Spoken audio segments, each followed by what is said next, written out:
Well, hello, EKN Nation. My voice is still not back yet. Nationals, yeah, it is. This is going to cap things up. My name is Rob Howden.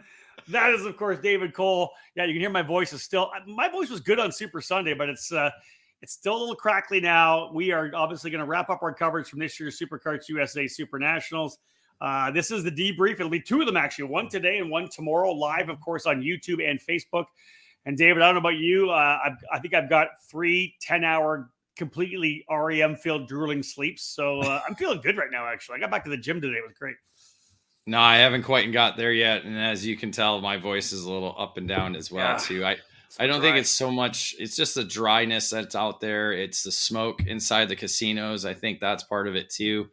Not the great air filter system in the hotel room. So, and also a lot of yelling and screaming Sunday night at the bars and dance clubs. So, yeah, it's it was a good time as always, as the SuperNats is, and it's almost better because now I probably actually enjoy Thanksgiving because it's Thursday. We would have been going into Thanksgiving today, so I'm probably going to enjoy it next week a little more than normal, and actually, like you said, get some of those good sleeps and enjoy the big meals that we do have there on Thanksgiving. Indeed, folks. This is episode 121 of our debrief, all part, of course, our EKN trackside coverage. It started with our Outlap podcasts the week before the SuperNats. It is Thursday, November the 16th. We got a couple of guests joining us here today from Australia.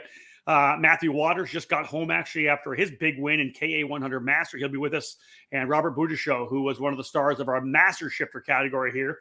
Today in the show, it is Master Shifter, K100 Master, Mini and Micro. We will do our full race review on that one. This edition, though, of the debrief is brought to you by Acceleration Kart Racing. Acceleration Kart Racing has everything you need to go racing, from tires to helmets. They have a great website for you to order from, and kart racers ready to pick up the phone and answer your questions 6 days a week. With over 20 years of kart racing under their belts, Acceleration Kart Racing has the experience to help you succeed on the track. You can rely on them to get the parts you need when you need them. Make Acceleration Kart Racing your go-to source for everything karting. Head to www.shopakr.com. All right, DC, again, this was SuperNats 26. We rolled past the silver anniversary last year, 26 running out of the Las Vegas Motor Speedway. We've been there before, obviously, a couple of years ago. The event taking place November the 8th to the 12th, as you mentioned, a week earlier, because obviously Formula One dominating Las Vegas here this coming weekend. I was happy. They came in and stole our weekend. So I was happy to see it rain on them last night because we did not get that, Dave. We had perfect weather the entire time, essentially. I was wondering why all the pictures from last night were wet. I thought they were just hosing everything down. I didn't realize it rained. So that's a good thing. I was just talking with somebody, I believe it was Caleb Wineski, who was talking about that 2013 year.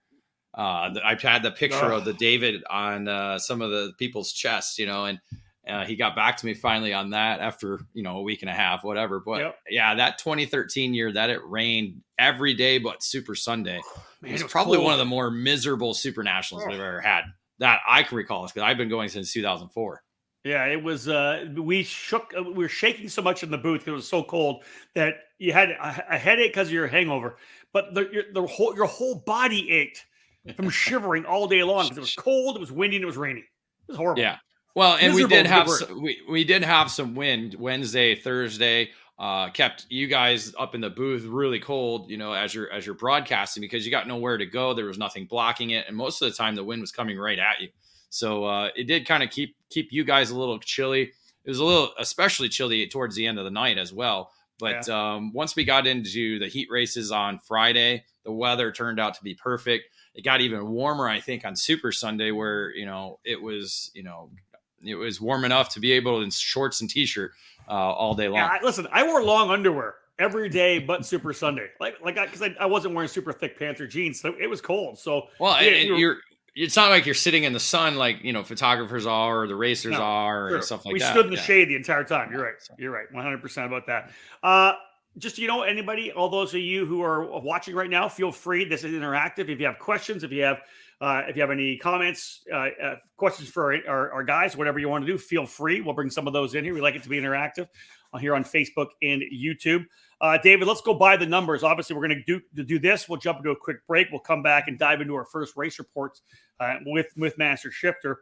520 entries all told. Is that what you added up with all the? Because people will say how many the entries are. We always add up how many people have qualified, right? If I'm not mistaken. Exactly. There were some no-shows. There were no-shows there. Bunch of walk-ups but there were a bunch of walk-ups as well. So yeah, we ended up with 520, which, is the second best out of the last 4 events. And when you look at it in terms of having only 9 categories, it's probably one of the best ones we've had for 9 categories. I didn't pull that up. I'll do that at commercial break, but 520 compared to 586 last year when we had 10 categories. And so you subtract 40 from that, we're about 20 drivers off, or 20 entries off of that if you were to calculate that. So really, really solid numbers. You look at Micro Swift and Mini Swift, they were restricted to only one group. So they maxed out at 45 for Micro and 48 for Mini Swift. And then the other 2 categories, K100 Master and Master Shifter as well too. An amazing total of 47 in Master Shifter, where 4 years ago when we had, obviously the Pro 1, Pro 2, and the 175 situation going on, we only had 15 Master Shifters. So to go from that to 47 in 3 editions of the SuperNationals is outstanding and shows. I think we're in the right path now. I think, we'll talk Pro Shifter obviously tomorrow, but the amount of shifters that we had at the SuperNationals, it made you feel like shifter kart racing is back again, Well, again, listen, that's what we talk about. Superkarts USA and this event, the SuperNationals, was born on shifters for so many years, up till I think Sam Boyd Stadium. It was nothing but shifters for the first number of years, right? It's the Superkarts USA was a shifter only organization. For the longest time, there was no juniors at a lot of the races either. So it's there now, obviously, as we know. But yeah, 520 entries all total, and every one of the categories we're talking about today, which were single classes, all blowing past essentially the 44 mark, which is the max. They always go by at least 4 or 5 more because cancellations will bring them back. So obviously 45 for Micro, 48 Mini, 45 K100 Master, and 47 Master Shifter. That's fantastic. That's big. Awesome. It is. And again, K Master is only in its second year, 48 last year, 45 this year. It is a category that, if there was more time in the day and more time in the week, we could see that grow along with Mini Swift as well too. But, I almost like to cap, it's like, hey, you got to be serious about this and get in and be part of the entry. And we saw really good competition in all 4 of these categories. No doubt. All right, folks, our first quick little commercial break here. If you're watching live, it'll just be a quick little break. We're going to do this so we can put commercials in for the podcast that'll come out. All of our shows here will be available in podcast format later on that you'll be able to listen to, of course, on the drive into work. So yeah, stay with us. When we get back, we will dive into the race report. Ready to step up your game? Joining the Rawlison Performance Group is the obvious choice to take your racing to the next level. Industry-leading driver development is provided by our staff of multi-time national champions, SuperNationals winners, and Team USA members. And at the same time, RPG continues to be a national-level powerhouse race team. Our goal is to help you raise your game and win races. We work with all age groups and are focused on developing those cadet and junior drivers who are ready to take the next step in their racing program. Rawlison Performance Group has set a new standard with our in-house engine program, AVP Engines, headed by Alex Vincent. AVP has become the benchmark in IAME competition. We have the largest OTK inventory that follows our race team, providing trackside parts at all the major events in North America. RPG also offers multilingual support with French, Spanish, and Portuguese-speaking staff. If you want to fight for championships or want to improve your skills and your chances to win, the answer is to call RPG at 503-260-4514. The Rawlison Performance Group. We race to win. For over 20 years, Greg Bell has been building race-winning power for kart racers. One need only look at his team, Leading Edge Motorsports. He's always built engines for his team, and the results have been wins at the biggest races in America, the SCUSA SuperNationals and the Rock Vegas events. The name on this program? Mega Power. This year alone, Bell and Danny Formel teamed up to sweep the Rock Shifter class on the Florida Winter Tour, all on a Mega Power engine. If you want to win shifter kart races, it's time to put Mega Power on your kart. Mega Power specializes in gearbox engines, such as the TMKZ, Rock Shifter, and IME Shifter, but with almost 3 decades of engine building experience, Bell develops winning motors for X30 and Mini Swift and everything in between. The combination of Greg Bell's engine building skills and his chassis tuning knowledge is a potent mixture. Greg's helped catapult many drivers to wins over the years, including Mercedes F1 star George Russell, who won the SuperNats 14 in 2011 with Leading Edge Motorsports. Increase your odds of winning at this year's Rock Vegas or SuperNational events or throughout 2023 by calling Greg Bell today at 209-747-2613 to put Mega Power in your corner.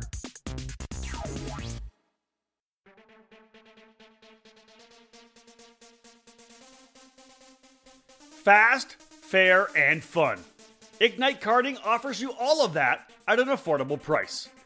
Ignite Karting utilizes the spec Margay Ignite K3 with a Briggs & Stratton 206 engine and a Hoosier R80 tire. Everyone in the junior, senior, and masters classes compete on the same Ignite K3 chassis, which puts all the emphasis squarely on driver development. Additionally, Ignite Karting is accessible at the local, regional, and national level. Special events for the 2023 season include the Ignite Majors, which begins with the annual trip to the Daytona International Speedway as part of the WKA Daytona Kart Week as part of both the sprint and road racing events. Those in the Midwest can enjoy the regionally based Ignite Challenge, which just finished up a record-setting season in 2022. Local club programs have also been established in other states all across the country, from Idaho to Texas, Nebraska to New York, with more tracks and clubs joining the Ignite Karting program. Be part of fast fun and great memories with Margay Racing at an Ignite track near you. All information on Ignite events and Ignite Kart packages, including dealers in your area, are available at ignitekarting.com. Get off the couch and out onto the track in 2023. Ignite Karting. Fuel your passion. Back once again here for this edition of the Debrief, our first of 2 for the Superkarts USA SuperNationals 26 from Las Vegas. My name is Rob Howden, of course, joined by David Cole. This edition of the Race Report is brought to you by Factory Karts. Made in the USA. It's not just a statement, it's the mission at Factory Karts of America. Led by 4-time SuperNational champion Billy Musgrave, Factory Karts manufactures their frames completely in-house at their Riverside, California facility. Built and designed from the ground up specifically for the American karting market, Factory Karts brings new innovations and solutions that are long overdue. No other karting manufacturer stands behind its product like Factory Karts does, providing a 2-year warranty on all their frames. Learn more by visiting factorykarts.com or email Billy anytime at info@factorykarts.com. All right, so good to roll right in from Factory Karts. Obviously, it's starting out as essentially a shifter kart package that Billy's then built, of course. The single speed and the cadets, you name it. As we do in these debriefs, I'll throw the headline out and David can start filling things in. Here's the headline for Master Shifter. Karting legend adds SuperNationals triumph to CV. Going in, you look at our predictions, the two of the 3 of us had this guy winning it going in. And, a lot of people, because of who he is, multi-time world champion David De Foray, he was going to be the guy to beat. That was kind of the benchmark going into this, and qualifying certainly showed us that as Foray, a 4-time world champion, a 1-time gearbox champion, and now this year's KZ2 Masters World Cup champion as well, put down a 42.493 in qualifying. He cleared the field by nearly 0.3 of a second, and that was over Jordan Musser, Robert Bedozo, Vincent Cassard, and Scott Priesty. So it was an amazing lap put in on this very fast circuit that he told us in our interview after qualifying, it scared the living bejesus out of him.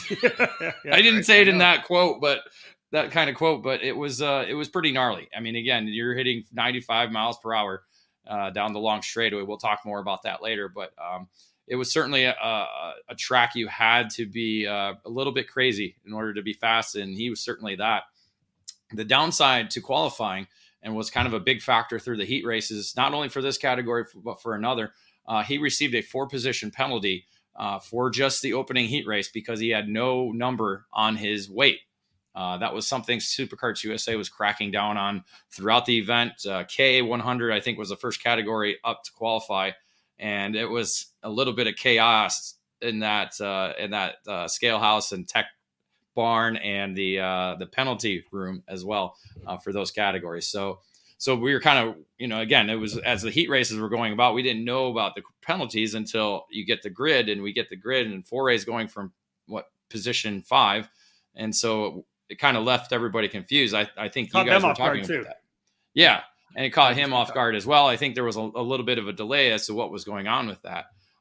So that allowed Jordan Musser to go from the pole position, and he was able to win the opening heat race ahead of Bedozo, and Foray getting up to 3rd. Musser came back and won the second heat race, but that was because Foray never made the racetrack. Had a mechanical issue on the grid. I believe you guys said it was clutch related. We were trying to figure it out. I don't think we ever did find out exactly what it was. The thing was it was rolling back and forth, so it wasn't locked up. But yeah, whatever it was, they were working on trying to get they're grabbing the clutch like crazy. I don't know what it was. So it essentially kind of put Musser in the Birdcat seat with 2 heat race wins, Foray with a D and S and a 3rd. He came back in heat number 3 to be able to score the victory over Robbie and Jordan. So it set up the grid for Musser, Bedozo, Brian Keck, who had an issue in qualifying as well too. I believe he wrecked trying to pass somebody, so he got a fast lap in.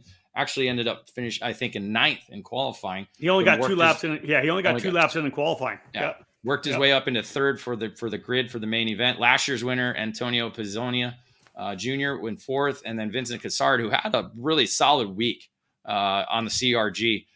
Starting in the 5th spot. So Davide Foray started P12 for the main event.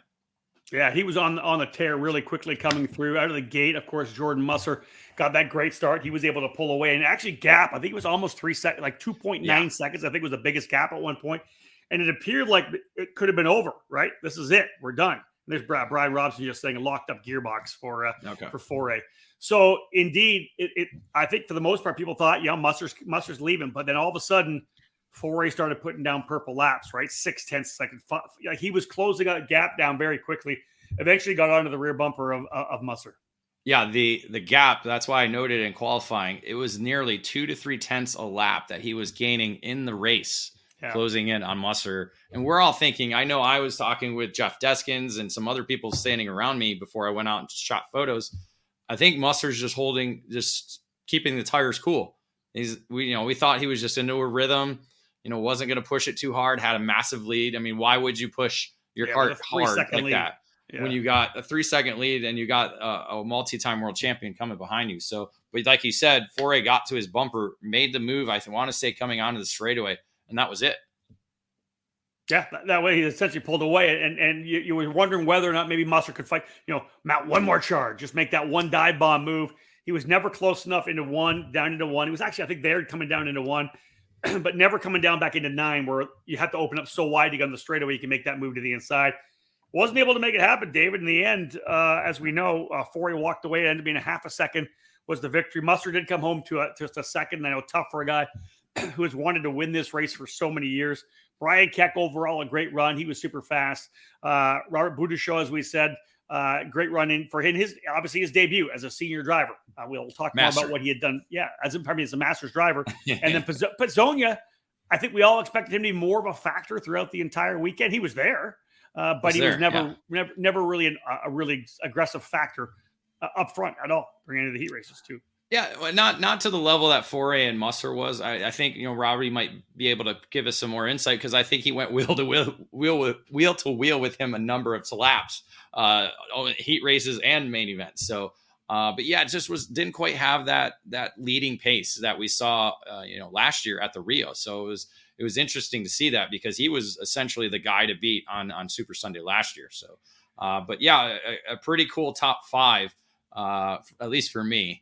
When you look at predictions. So hold on.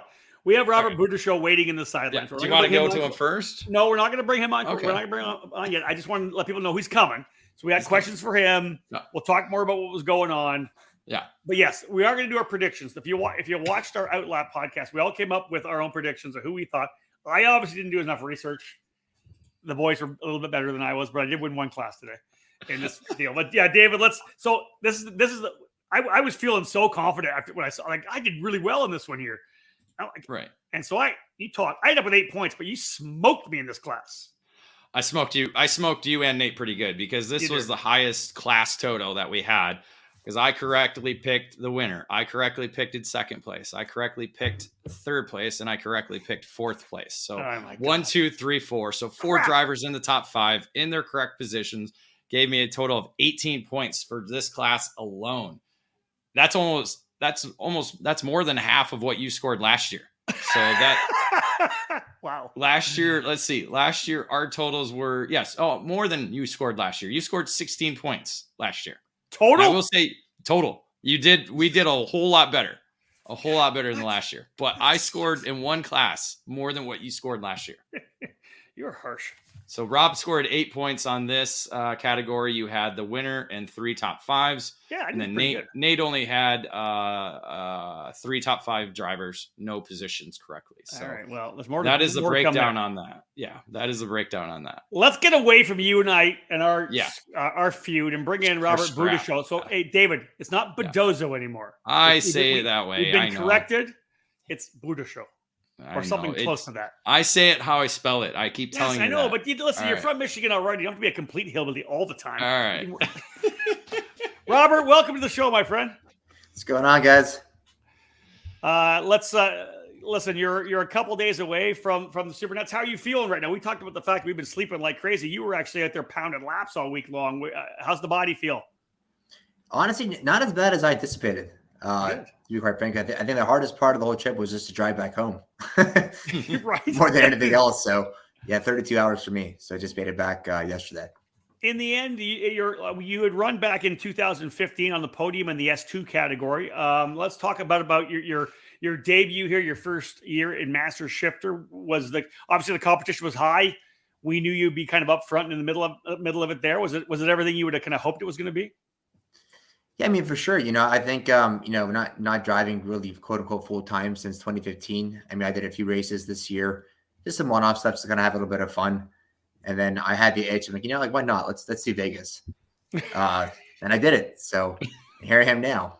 But yeah, I mean, from a competition standpoint, I was actually, when people say Masters, like they don't, you don't know what to expect, but it's pretty serious, man. It's not no slouch competition by any means. Well, in this one here, we talked about it a lot in the broadcast. You're racing against a former world champion, the reigning, KZ Masters champion, a Formula One driver, and then you throw Jordan Musser in, who's won almost everything you can in terms of Master shifter kart racing here in the country. It's a pretty stacked field, right? When you look at it.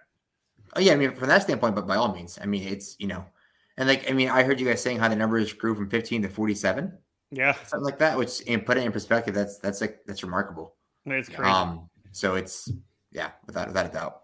First guy we've talked to in the broadcast regarding the track. Overall, obviously there was a change in the track when it was needed. Obviously got a little sketchy there at the end of the straightaway. What were your thoughts on the track overall? I think the track, just based on what they had to work with, they had a lot of length, they have a lot of width from a pit area to work with. I mean, I thought the track was unique from that standpoint. I mean, I think we had to use first gear like 5 times or 4 times.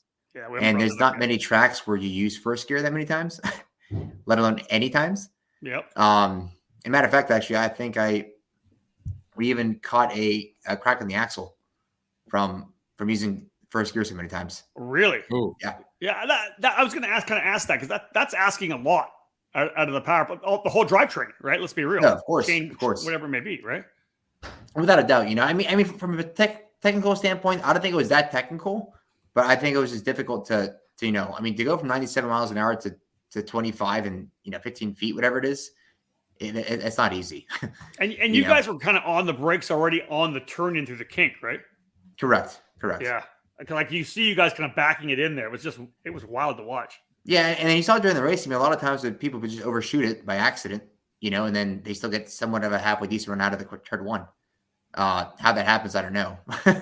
Was there a part of the track that you liked the most? Because I know that a lot of the passes you made were these big diving lunges into turn 3.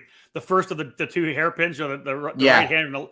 You were able to get in there and throw it in there a couple of times and get. Yeah, I would say for sure turn 3, and then honestly, even the last corner, even though I sucked out of the last corner, I think it was just a very, because like David said, you got to open up a little bit to make that run onto the straightaway, but it was very technical, and the braking in the last corner, it was so bumpy. I mean, a couple of times I almost lost it just under the brakes, just going into the last corner. And you were taking it a bit differently. I know we mentioned that quite a bit in the broadcast. It seemed like guys were kind of rolling in. You were kind of diamonding it, like trying to come across a certain way. Was that something you did you thought was different than other drivers in front of you? Yeah, from a certain standpoint. And, when you're with a pack, obviously you're a little more defensive. You don't want to open up so much. I think in qualifying, I probably should have opened up the entry a little bit better. I would have had a better run onto the straightaway, but I think that's more just me being more from a defensive side of things, if anything else. Dave, you want to bring some of those questions in? Yep. Yeah, bring it in. Right. So how sketchy was it going 3 wide into the last kink? Brian Robson's asking.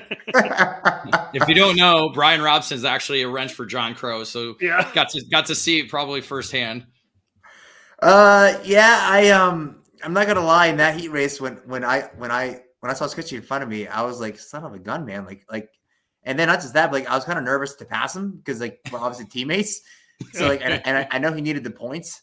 So I'm like, all right, well, I need the points too. So how do I not screw him, but still get ahead of him? But yeah, that was definitely a pucker moment without a doubt. Yeah. So how was, because you've obviously worked with Scott Sketchy Barnes as a driver himself, but how was it being on the racetrack and being able to like feedback back and forth, being in the same category?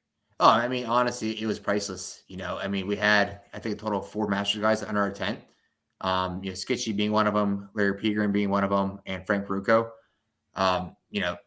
All have a lot of experience underneath them, and it was really nice to have kind of lead on with tire pressures, gear ratios, things like that. I mean, yeah, Larry had a really good run. We talked a lot about Larry. He was a kind of top 10 guy there, right around like 9, 10, 11 for most of the weekend. He did a great job. Yeah, I mean, I think he started 6 going into the main event, if I'm not mistaken. Yeah, no stranger to top, no stranger to top speed, no stranger to backing it in. Right, oh, yeah, without a doubt. AMA Superbike rider, right? Well, and we've said Sketchy, but a number of these street racers or road racers such as Sketchy or Joe Rook or as you said, Larry Pegram and all these guys who are no afraid whatsoever. Do you think that racetrack kind of suited them a little bit more than say the racetrack at the Rio? Well, I mean, Sketchy never finished the heat race, so.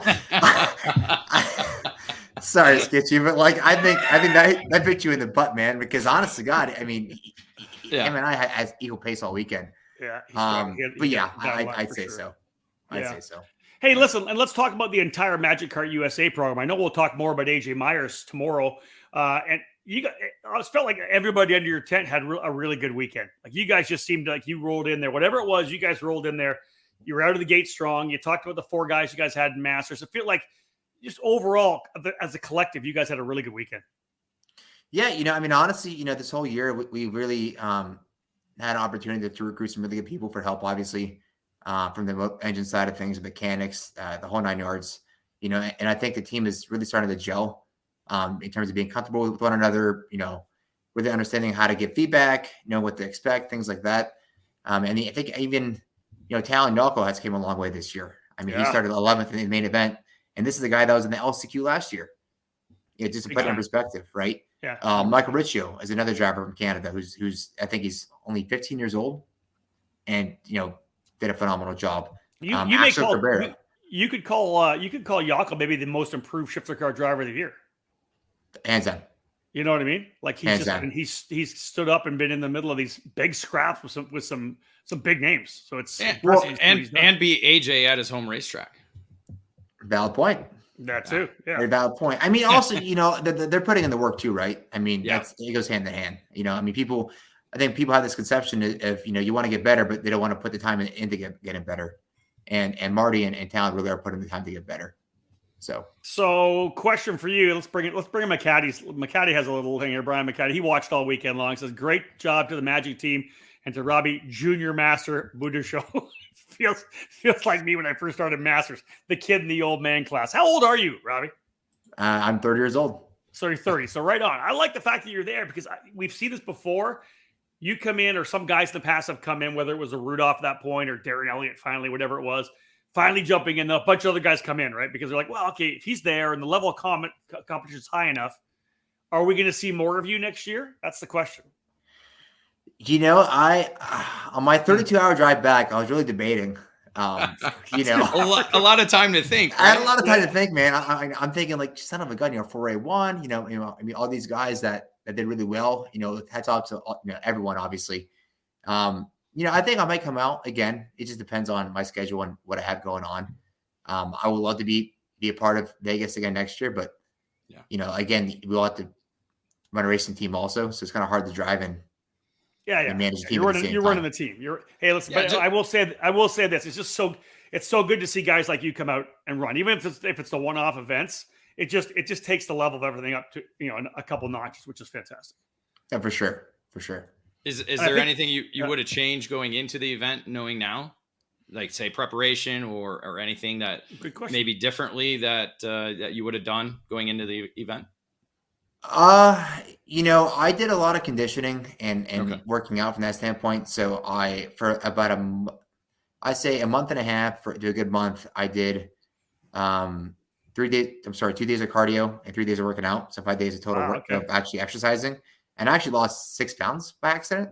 Damn, good for you. Like didn't even know I did it until I was in Cincinnati for a test weekend with a driver. But I think I would have incorporated probably a little more like driving as opposed to just exercising, working out. Well, listen, you can't discount your experience, the track time in Bermuda, Robert. No, we man. were out there in Bermuda. Street circuit race there. It might have been a 206. It might not have been very fast, but come on. Yeah, that's another event, man. Wheels in motion. I won everything in Bermuda and then lost in the last lap in the last 2 quarters ago. Me too. I lost the first lap. Oh, we my were God. both P2. Jeez. All right. Well, we'll see what happens. So listen, so let's look at 2024. Just I don't kind of want to wrap it up with you.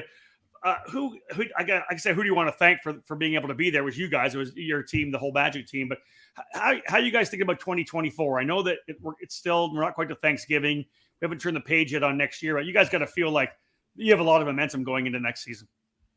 I mean, for sure, obviously we're always here to get better. We are working on a few things to kind of improve our program for going into next year and stuff. I really want to thank obviously our program with Sonic Competition Engines, Flavio and Elizio. They did an outstanding job for us. I mean, Elizio flies in from Italy for all these events for us. He just works with us and our team. Wow. It's been a huge help this year. And, obviously, Magic Kart, my brother, Peppo, my mechanic this past weekend, being Austin Williamson, Greyhound Seats, the team, Checker Motorsports. I mean, it's you can't put one person to thank. It's really everyone that's involved. So, you guys attended a wedding, if I'm not mistaken. Yeah, I was just gonna say. Yeah. So my mechanic got married. he got married, and then my girlfriend caught the flowers. Oh, there we go. That's good. That's good. Robert, you don't want to let that girlfriend get away anyway. She's awesome. No, I know. I definitely lucked out with her. There you go. Well, listen, Robert, thank you so much for joining us. We appreciate it. Great run for you. Obviously, you're in the hunt all weekend long. But thanks for taking the time to join us here on a Thursday night. Yeah, appreciate it, guys. Appreciate the opportunity. Robert Burda Show, folks. So Magic Kart USA, definitely one of the powerhouses, David, shifter kart racing here in the U.S. And talking about the fact of what AJ Myers has done, of course, Talon Yockel and other drivers they have underneath their program. Skitchy Barnes runs with them, as we know. Andy Rule. There's a number of drivers that run with them in that team. That they're powerhouses for sure, right? Yeah. Real quick to answer a question, Gary Osterholt asking, what was the engine brand breakdown? 2 175s, John Crow and Luis Quiones, the Pro Tour champion. They were the only 2 drivers on 175s. There you go. Yeah, well, maybe we should see. We'll have do you have the stuff for tomorrow for KZ? Whether or not we ever who was on what engine? IAME, Vortex. No. Well, yeah. I mean, it goes off that I don't know if it's correct on the entry list. We would go off the entry list, guys, and it's never. Yeah, it's never right. Yeah. So, all right. So, listen, quick break when we get back because we have another guy waiting in the wings. It is just past the noon hour, we think, down in Australia. He just got home, got a bit of jet lag, but we are going to have, when we do K100 Master, the winner. Matthew Waters is going to be joining us here today. So, stay tuned. Don't go anywhere. More to come here on the Debrief.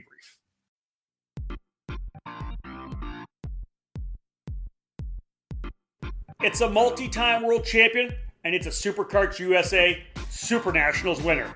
It is Sodikart. And starting in 2023, the Sodi brand has found a new home here in the U.S. Sodi Racing USA is the new exclusive importer of the Sodikart chassis line under the karting distribution banner, led by industry veteran Terry Germanovich. The French manufacturer Sodikart is a leader within the karting industry, offering a wide range of products and services.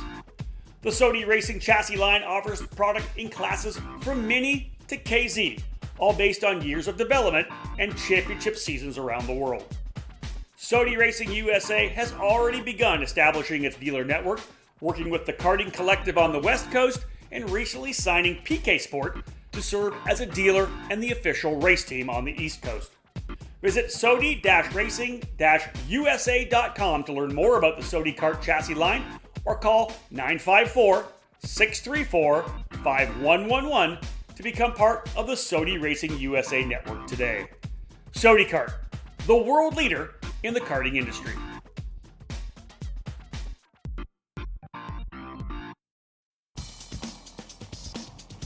The Performance Racing Industry Show, the 3 biggest days in the business of motorsports, is returning to Indianapolis this December. Featuring the newest parts and technology, access to countless manufacturers and service providers, and virtually unlimited opportunities to network face-to-face with industry leaders, the PRI Show is where the racing industry gathers under one roof for 3 days in December. If you're in the business of racing, you have to be at the PRI Show. The show takes place from December 7th to 9th at the Indiana Convention Center, and it is a must-attend.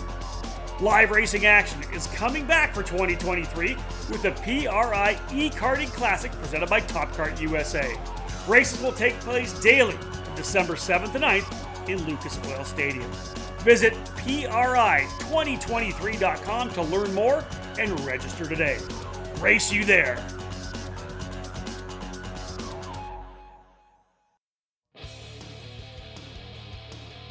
History, success, family. Those are the 3 words that can describe Comet Kart Sales, one of the longest tenured karting businesses in the United States. The family-owned operation located just outside of Indianapolis has provided karts, parts, and services for thousands of racers in the near 6 decades of business. Their online store features everything you need, continually adding new parts to their product line.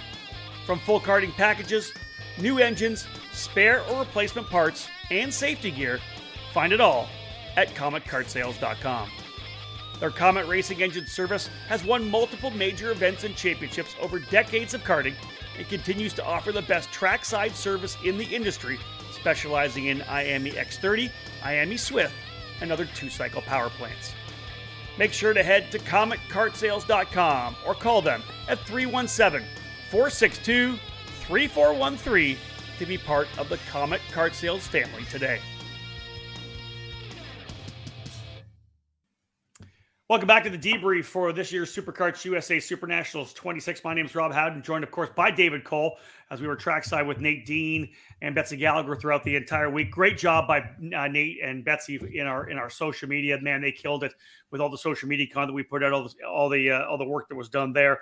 We're going to jump back into the race report brought to you by Factory Karts, and we're going to go to KA100 Master. David, here's the headline. Fill us in. Waters becomes second winner of category. I know you're just wringing your hand on this one here. I just love it. I love this story. This story is great, and that's why I'm happy to have him on so we can get more depth into it.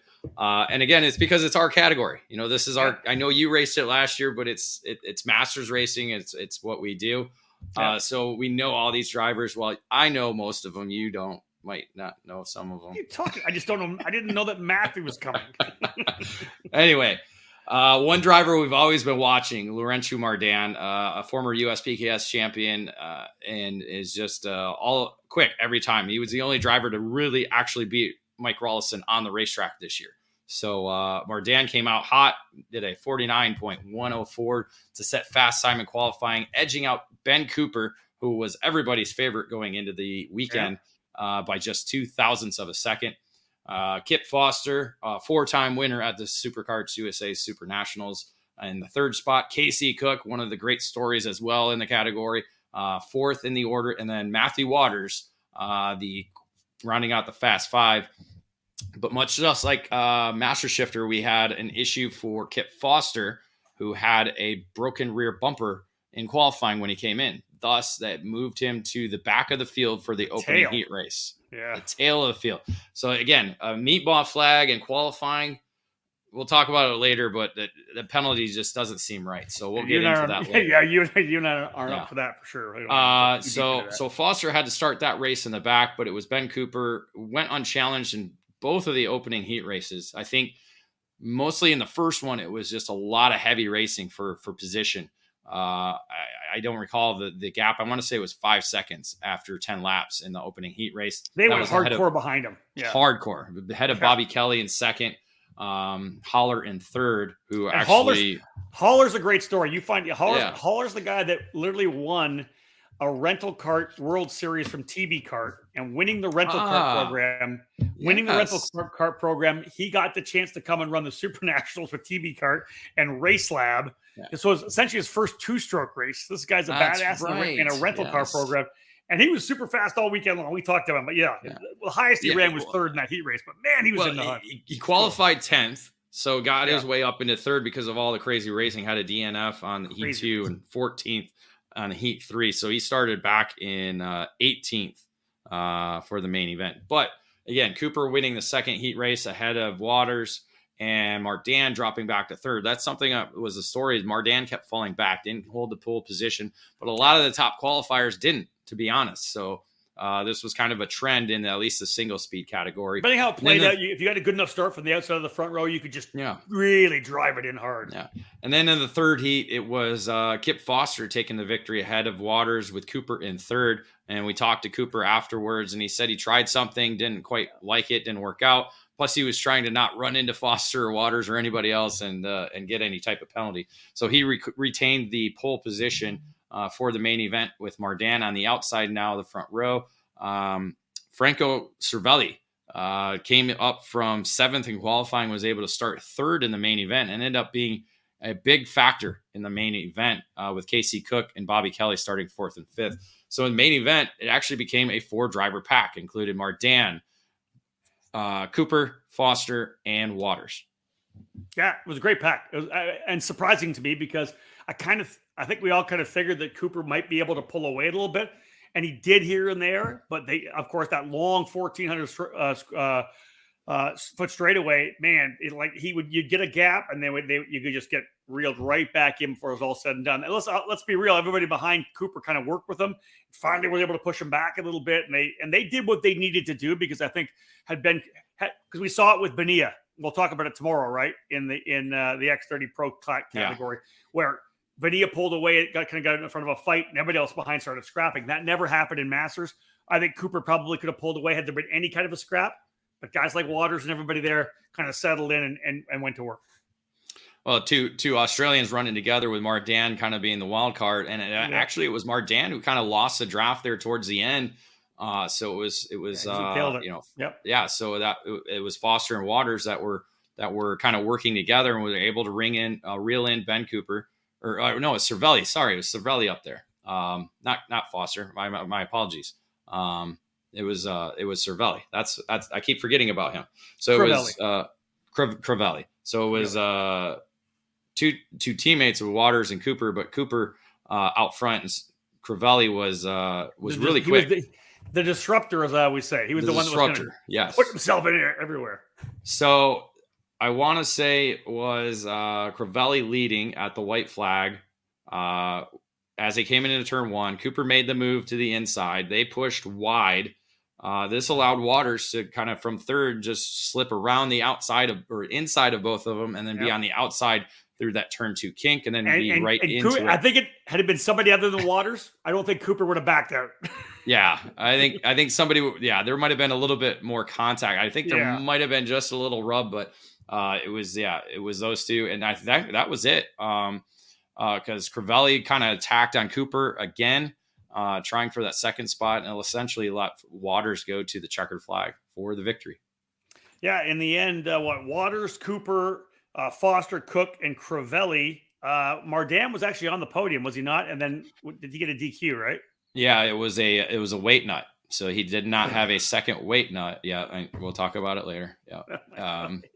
And so that dropped him down. And Crivelli had I did not write that down in the script, but it was a penalty. I want to say it was a pushback. No, yeah. He drove down on somebody. Okay. So that was a incident on the racetrack. So penalty, knocked him down to only fifth. Obviously, with the disqualification from Mardan, kept him in fifth. So, so Waters, Cooper. We're going to talk about those guys, but I want to mention Casey Cook before we're done.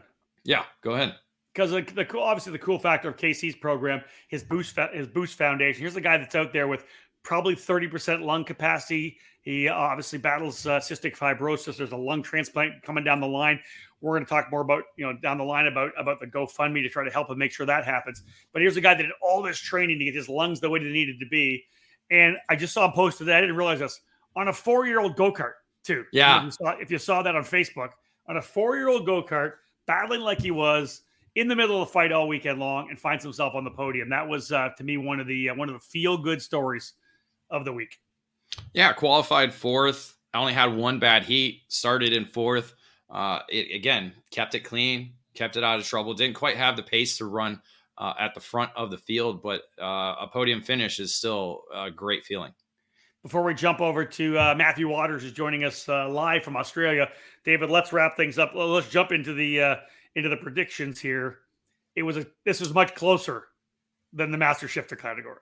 It was 3 points for me, 2 for you, and 2 for Nate. So all we had were top 5 finishers. So I had 3 top 5 finishers. You had 2, and Nate had 2. So we did not correctly pick anybody. But Waters was in the right position. But that 1 point for putting Waters in my top 5 is the difference to give me the number 1 spot in this category. Speaking of the guy that messed up my entire picks for this category, let's bring Matthew Waters from Australia, running for Rawlison Performance Group. Bring him in here. Matthew, I appreciate you joining us. I know that you just flew home, you just landed, kind of a thing. You got the jet lag, but man, listen, jet lag doesn't hurt that much when you've just come back from winning the biggest race in the U.S. Let's put it that way. No, thank you. Hi guys, by the way. Good to have you. It does help. I'm not going to lie. It's a good feeling. When you came in, what were your expectations? You're with the fantastic team, Rawlison Performance Group. I raced for them last year. You were essentially in my go-kart that I drove to 19th last year. You were able to drive it to P1, so that makes a lot of sense. But what were your expectations? What were your expectations coming in? I knew we were going with a good team. I mean, Mike and the guys at RPG, very professional. They've got all the equipment and all the data we need to hopefully do well.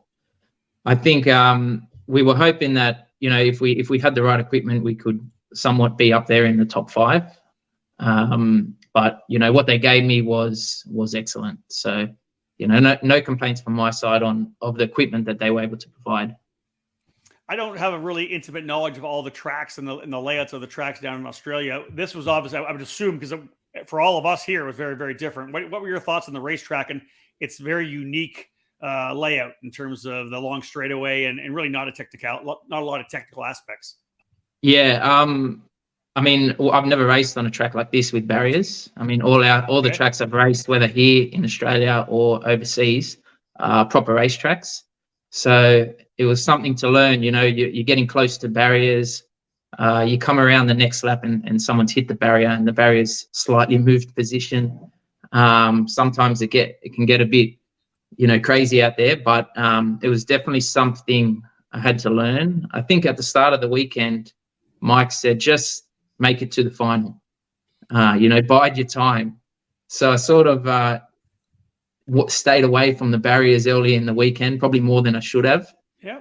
And you just got to build that confidence to get closer to them because it's a very different type of racetrack. Indeed. Listen, for people that don't know you, like myself, that don't know you well, that didn't pick you like I should have, can, can you give us some insight into your karting experience? What kind of background? How long have you been racing for? Yeah, so this is my 26th year of racing. So Wow. I started in 1998 when I was 8 years old. I think I did about a year of practice before that, and I've raced every year since. I mean, we've raced overseas a few times, never in the US. We've raced in New Zealand. I did the World Championships in Macau, the Winter Cup in Italy. But yeah, this was the first time in the US. So what was the motivation? What was the tipping point for you to say, yeah, I'm going to run the SuperNationals this year? Why not? Well, yeah, well, it's I mean, we watch it on YouTube every year. It's one of the biggest races in karting in the world, and it's just the way it's run and the close racing. You know, we watch it every year. So we thought this year, let's give it a go. You know, I did a lot of practice and racing this year. So I thought, if any year, now's the time. So okay, so let's go a little further. Your first trip to the SuperNats. Overall, would you tell all your friends back in Australia you have to go do this race one time? How was the overall experience? Yeah, it was excellent. I think from the first day I got there, walking into the team at RPG, I mean, it's insane, you know, to see how big these teams are, the new equipment they have. I think I was probably the happiest I've been in a long time. You just feel like a little kid in a candy store. Just I know how you feel. When you yeah. So it was a good experience, and I even said, we were talking to the team, I said, regardless of the result at the end of the weekend, I mean, this has been an insane experience, you know. I want to dive a little bit more into your background, because the whole reason I found you was, okay, I need to find Kay. Is he a KA racer? What engine experiences have you had in the past? Like, what categories have you run, and have you been running the KA since it was brought to Australia? Yeah, so since the KA was brought to Australia, I've been running that. I guess I've been racing for quite a amount of years, and I thought the KA, it's a relatively simple engine. You know, you don't have a radiator, no water to change, so you can change the motors fairly quickly. So it's a nice engine to run. But when I was younger, I used to race we had Yamahas here, Yamaha J and Clubmans. So I did a lot of that racing. As I got older, I raced KF. So KF with the front brakes, and yep. KF2, I think it was. And then, recently just the KA engine. I did a bit of X30, but not too much. Okay. All right, let's talk a little bit about how your weekend rolled out. You mentioned the fact that, Mike Rawlson wisely said the same thing to me. Rob, just get to Sunday, stay out of trouble, which I did. And the reason why I got a top 20 was that I got the right instructions. Slowly work your way closer to the barriers. As your week was going on and you started getting into qualifying and getting into the races, in your mind, did you finally start saying, hold on, I'm pretty good here right now. I'm overlaying my data with Ben Cooper, and we're kind of close, and I'm running in the top 5, top 3. Did you start thinking about, hey, I could win this thing? When did that happen? Yeah, probably. I started to get a bit more comfortable. I think after we got a heat down, I didn't have a good first heat. I got turned around, but in the second heat, I could feel I had a bit of pace. I moved forward. And then I think before the final, I said, now let's give it a crack. I mean, there was little spots on the track that you needed to turn in that little bit earlier, get close to the barrier, give you a better run off. And I thought, it's the final race, let's get a bit closer to the barriers. Yeah. Whatever will be, right? The simple fact that's the first time you've run a temporary circuit race at the SuperNats, and that particular layout with that high speed you guys had at the end of the straightaway, to me, that's super impressive, man. Yeah, you have my respect for sure on that one. No, thank you. I think when we walked the track, I said, let's make this straight longer. I know, it was so long. The longer the straights, I mean, it just brings the racing so close, doesn't it? The slipstream was huge. Yeah.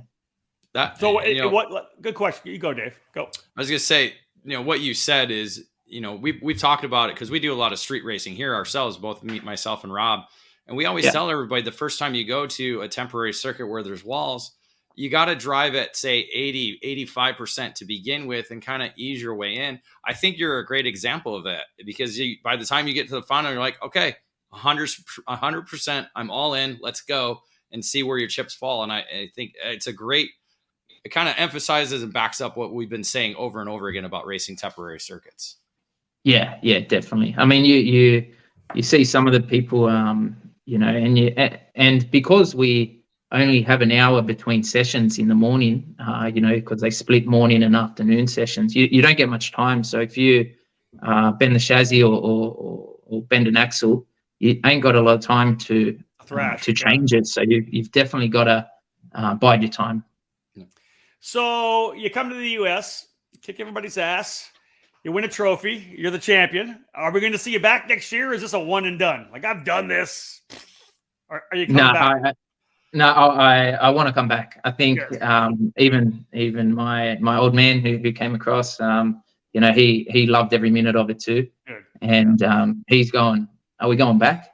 So even more than the racing, we had a great experience in the team. And good, I'm glad. Yeah. That's awesome. Well, listen, like I said, I raced for Ralston last year at the Supernats, and I ran them at the Summer Nats this year. It's a great operation. I think everybody knows how well Mike runs that team, so I have no doubt that you had a great experience there. Hopefully, we'll see you back next year, and I'm sure if your dad wants to come back, you guys will figure out a way. But listen, thank you so much for joining us. Who else do you want to thank? Did you have some sponsors to help put this together for you? Yeah, well, firstly, I'd like to thank Mike and the team at RPG. It was a great environment in there. Ben Cooper, I mean, I got to see his data after almost every race, and he helped me heaps. I mean, I can't even tell you how much he helped me being his teammate in that team. That was unbelievable.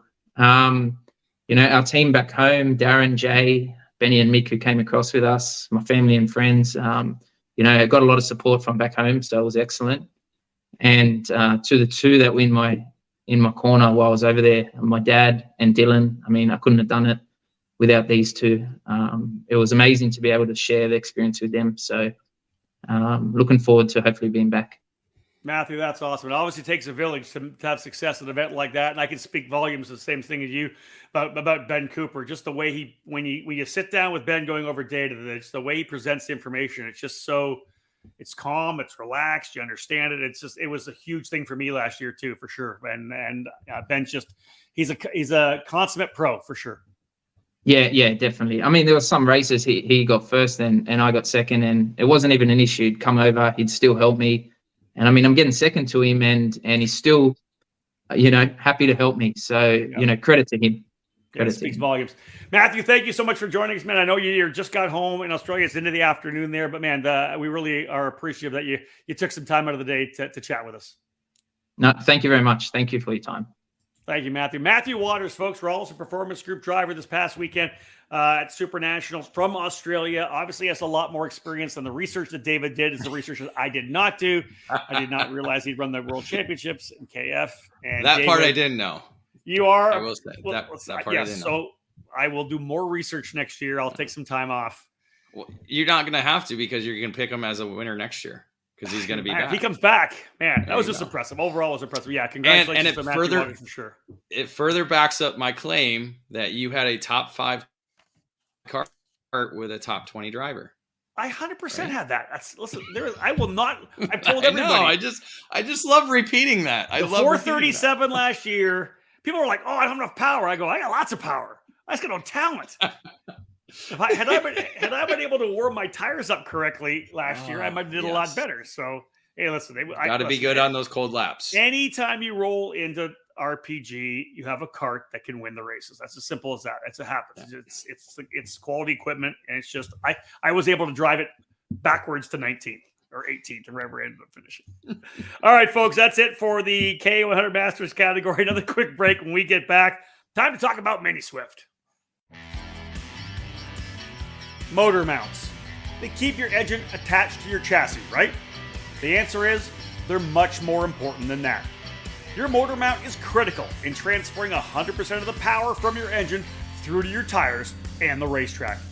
You need this to get on the podium each and every time you race. Odenthal Racing Products is here for you, providing the best motor mounts on the karting market today, all designed to make sure you're using all the horsepower you pay for. Odenthal Racing Products is a family-owned and operated business with decades of karting experience in providing products with unmatched quality and value for our racing community. The Pro Series mount for 2-cycle engines, which is available in 0, 5, and 8-degree inclinations, provides a rigid structure to help keep vibration to a minimum without adding too much weight to your setup.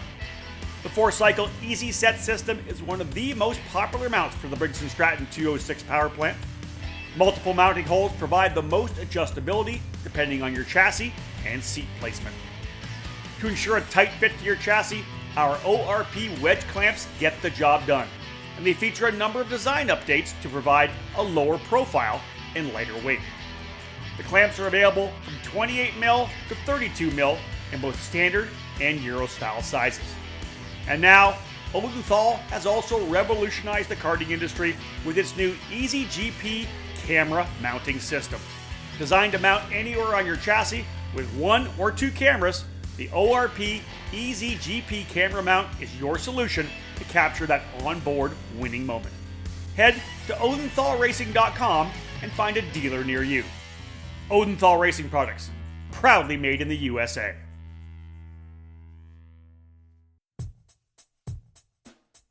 Top-level production with a focus on a single form of motorsport, karting.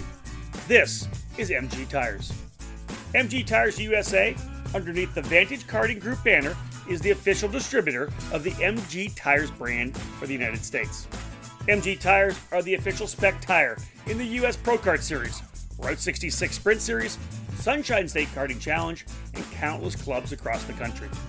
No matter your compound preference, MG Tires USA has you covered. Whether it's the medium SH Red or the soft SM Yellow that you find at many karting events in the US, or the super soft green SS and the intermediate white IZ optional compounds, MG Tires USA has your winning set of rubber in stock. Indoor and outdoor rental facilities can now trust MG Tires with their solution to long-lasting and the best performance with 3 different compounds available through the RL line. For more info about MG Tires USA and its extensive list of dealers near you, check out their website at mgtiresusa.com. MG Tires, for the drivers.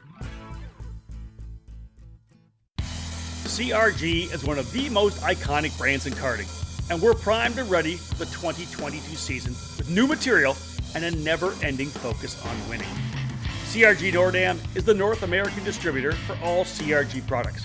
Based outside of Houston, Texas, CRG Nordam supports CRG dealers across the continent, reaching every corner of North America.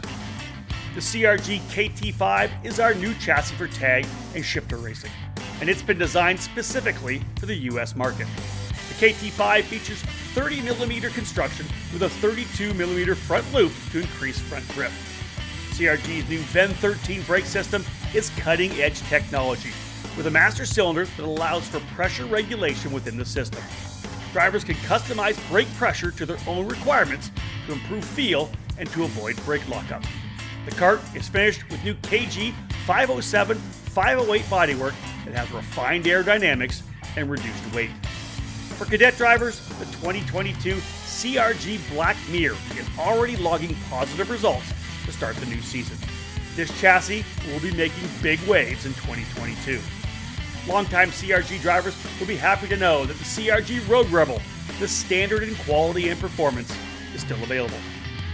With 4-cycle racing enjoying consistent growth in North America, CRG's FS4 chassis is the ideal choice for racers in Briggs & Stratton competition. From pure racing to karting entertainment, many tracks, both indoor and outdoor, have made the switch to the CRG Centurion rental kart line. 5 different models for both gas-powered or electric engines can fit any track's needs for a new rental kart fleet. CRG Nordam has a full inventory of rental karts available for new and existing facilities.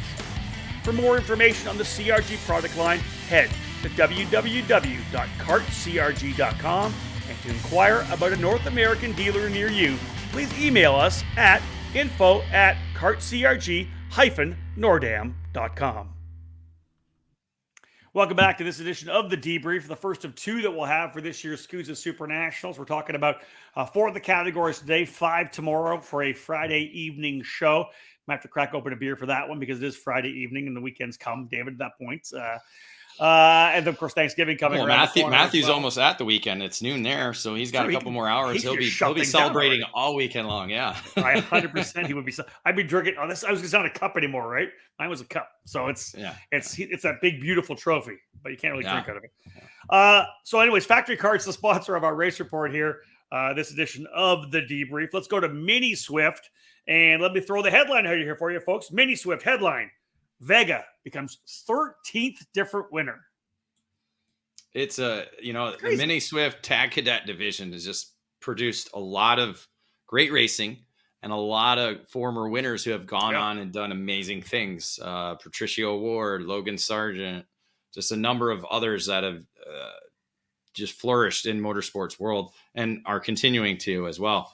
I went back and looked at a couple old ones, Dave. Like there's like Stingray Rob's in there, Kyle Kirkwood's. I think Kirkwood's, maybe not Kirkwood. There's a bunch of guys S5. that are Stingray. They've raced. Yeah. I'm looking at Cadet with Stingray. It wasn't Kirkwood. Oh. David Malukas. was one. Was in Cadet. Didn't win. Just raced in the race. Oh, the amount of names like I was talking with Austin Osborne. He showed me a result from one of the races, and just the amount of IndyCar and F1 drivers in that field alone is just insane. So, and even IMSA drivers and other motorsports drivers. So let's roll in Vega. This one was going to be.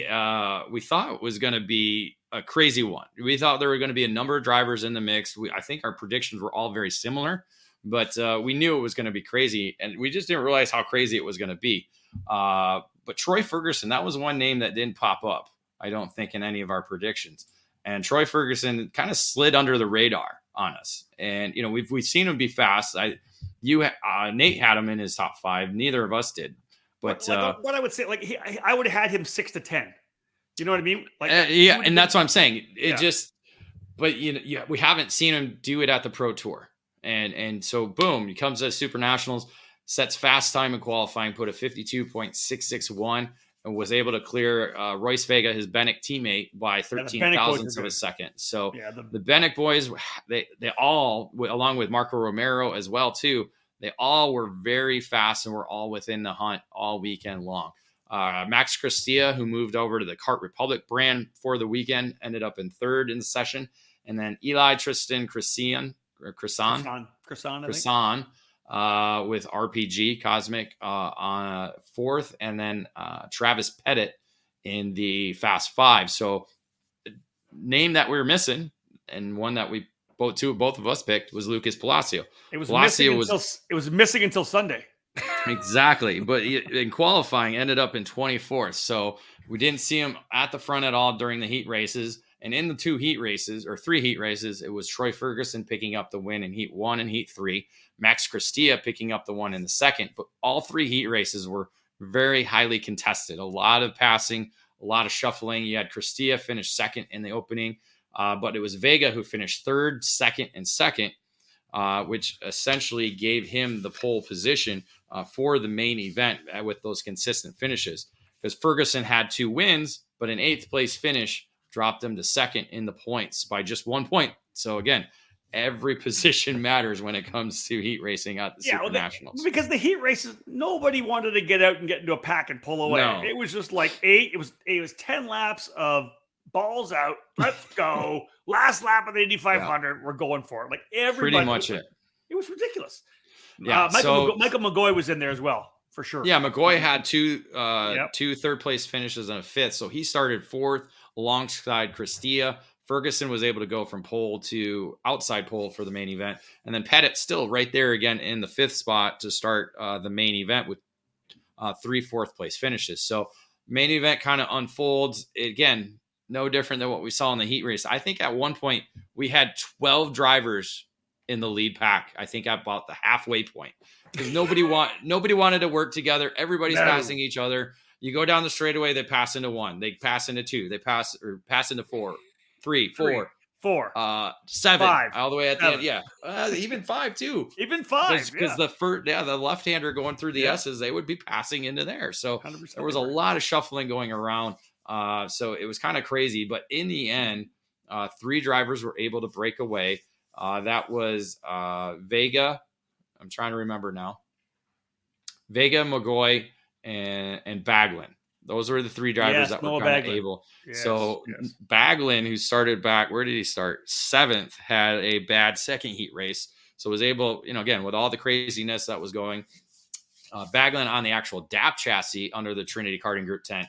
He was able to put him with his tribute Senna livery. tribute. Yep, People were exactly, loving that. correct. Yeah. Yep. So those are the 3 drivers up front. Essentially, it boiled down to the last corner. I mean, we knew it was going to happen. This is Well, I want to preface that, Dave. That's Yeah. one of the things we saw in the heat races that we knew was kind of going to play out, right? Once we start heat racing, we figured out how the racing was, and it became very apparent, especially in the lower horsepower classes, that the over-unders and all the moves, everything was going to happen in turn 9, the last big kind of left-handed hairpin with a short run to the checker flag, not a long run to the checker flag, short run to the checker flag out of the final lap. It wasn't all about the move to the inside. There were so many guys that would make a move, third place would do the over-unders. I just want to preface that because that's kind of what we saw here, and we saw it in a couple of other categories as well. Yeah, that's exactly it. And so we go into the final corner. I want to say McCoy was leading, and I think Baglin was second, made the move. They kind of pushed wide, and Vega made the great over-under move. Beautiful. Set back, went to the inside, and Way essentially won the drag race to the line comfortably, getting to there first by 15 hundredths of a second over McGoy, who was able to hold on to that second spot, put Baglin in third. Cristia ended up working with Palacio, who, because of all that craziness, started 14th, and by the second half of the race was into the lead group and was just knifing his way forward, got to the bumper. Cristia, that was the only time I ever saw people work together, was when Cristia and Palacio got together. They got away from all the other guys and were able to get to 4th and 5th, but just not enough time to get up to the leaders by the end of the race. So Benick. I believe you talked to the Palacio crew, right? You want to come back to that after what happened? What they battled with throughout the week. Well, right? I don't know exactly what they battled with. Didn't I hear carburation? Somebody told me it was carburation. They just said they didn't have the pace in qualifying. So I assume it just, when you're starting that far back to 20, I think it was 24th in qualifying. Let me see here. 24th. I heard it was carburation because there are times when you're back at 24th where you have open racetrack. And you look what Lucas Palacio was able to do in Sunday, starting where he did, further back 14th or wherever where he started, and still was able to make these great moves like he normally would and then pull away. Right?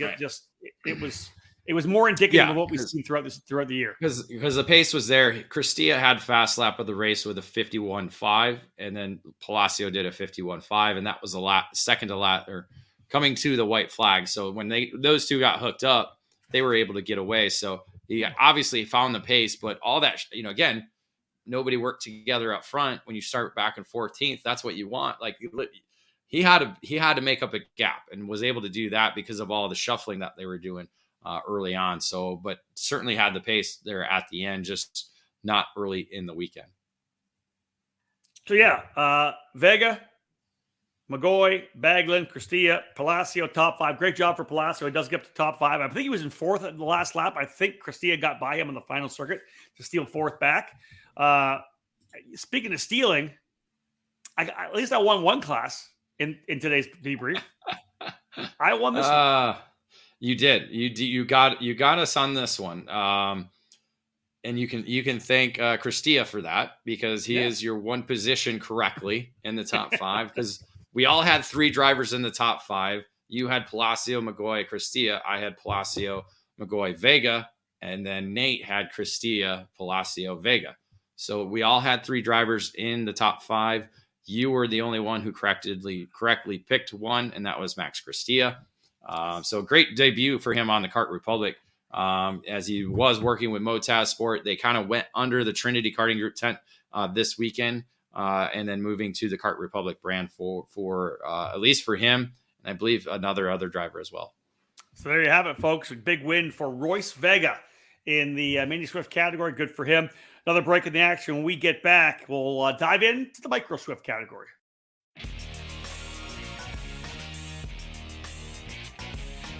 All over the karting world, everyone knows OTK is the gold standard for quality and performance. In the US, OTK USA is the source for all things OTK. From the legendary Tony Kart brand to the race-winning Cosmic and Esprit chassis, and now the new Red Speed and EOS brands, OTK quality is second to none. All 5 brands are winning races and championships across the country in national programs like the Rock Cup USA Florida Winter Tour and the Challenge of the Americas, the SKUSA Pro Tour and Winter Series, and the Pro Kart Challenge, United States Pro Kart Series, and the WKA Manufacturers Cup. And OTK products are also front and center on the podium of club and regional races from coast to coast. To learn more about a specific product line, you can find the OTK USA dealer near you, whether it's Tony Kart, Cosmic, Esprit, Red Speed, or EOS. Visit www.otkusa.com. Specific chassis territories are still available, so kart shops interested in adding a winning component to their product lineups can contact OTK USA directly. Wins in the sport's biggest races and championships in national and regional series all over the country, they're all on Nitro Kart's growing resume. Nitro Kart continues to make its statement as the best, fastest, and winningest cadet chassis on the American market. In 2021, Nitro Kart won the 3 biggest crowns in America in the Micro Swift division, with Mateo Rosu in the SKUSA Pro Tour and both the SuperNationals and the USPKS titles with Keelan Harvick. At the SuperNats alone, 3 of the top 5 drivers on the podium got there on a Nitro Kart. The results are clear. If you want to win in cadet, get a Nitro Kart and join our team. At Nitro Kart, we're all about driver development. Nick Tucker and the Nitro Crew's racing resumes are extensive, and their passion for helping our kids learn is unparalleled. Racing is about consistent learning, and that's what we're all about here at Nitro Kart. Never wanting to quit, we've continued to extend the reach of our driver development program. In addition to expanding into the junior and senior karting categories, we've also launched Nitro Motorsports, which will field 2 cars this season in the Trans Am by Pirelli series, one being piloted by karting champion Brent Cruz. Not only can we develop your young driver, but we can also provide the platform if a move to cars is in your plan. And our second seat is available. If you're serious about your driver's career, contact us today.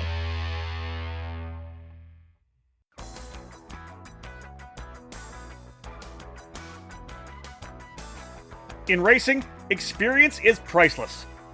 Franklin Motorsports is a leader in the karting industry with over 50 years of combined karting experience, and we can provide you with everything you need to go racing.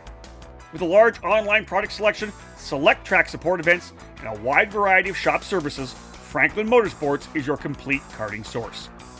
Check out our online store at www.franklinkart.com, where all our products are just a mouse click away.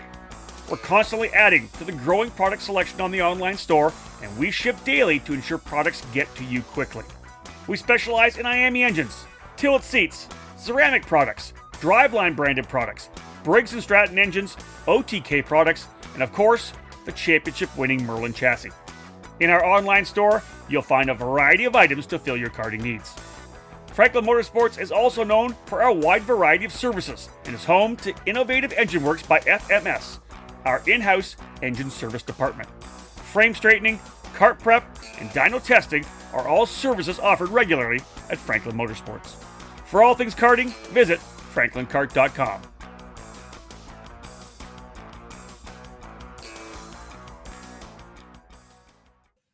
Welcome back, EKN Nation, to the Debrief, our first of 2 here for the Superkarts USA SuperNationals 26. Myself, Rob Howden, alongside David Cole. Factory Karts, the sponsor of our race report for this edition of the Debrief.